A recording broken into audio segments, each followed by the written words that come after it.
Telso Llorente YouTube channel. Ang baha. Tinabi ng Panginoon kay Noe, pumasok ka sa barko kasama ng buong pamilya mo. Sapagkat sa lahat ng tao sa panahong ito, ikaw lang ang nakita kong matuwid.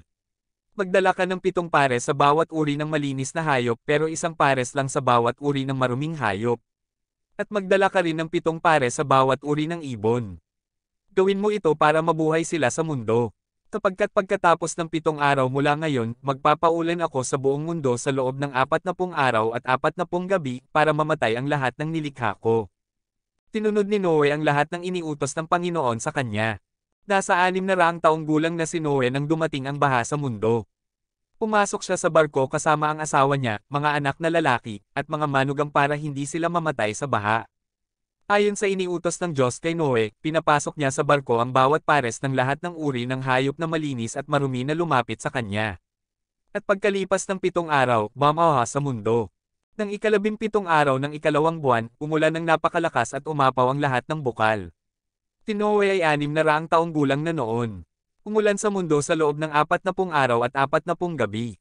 Noong mismong araw na nagsimulang umulan, pumasok sa barko si Noe, ang asawa niya at ang 3 nilang anak na sina Shem, Ham at Japhet kasama ang mga asawa nila. Kasama rin nila ang lahat ng uri ng hayop, mga lumalakad, gumagapang at lumilipad. Ayon sa iniutos ng Diyos kay Noe, pinapasok niya sa barko ang bawat pares ng lahat ng uri ng hayop na lumalapit sa kanya. Pagkatapos, isinara ng Panginoon ang barko. Walang tigil ang ulan sa mundo sa loob ng 40 araw. Tumaas ang tubig hanggang sa lumutang ang barko. Tumaas pa ng lubusan ang tubig hanggang matakpan ang lahat ng matataas na bundok. At hanggang umabot sa mga 7 metro ang taas ng tubig mula sa tuktok ng pinakamataas na bundok. Kaya namatay ang lahat ng may buhay, ang mga hayop na lumilipad, lumalakad, gumagapang at ang lahat ng tao. Namatay ang lahat ng nabubuhay sa lupa.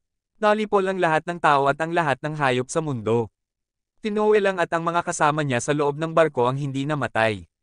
Genesis Kapitulo 7 versikulo 1 hanggang 23. Guys, pa-follow naman at like, share, subscribe at papindon na din ang bell.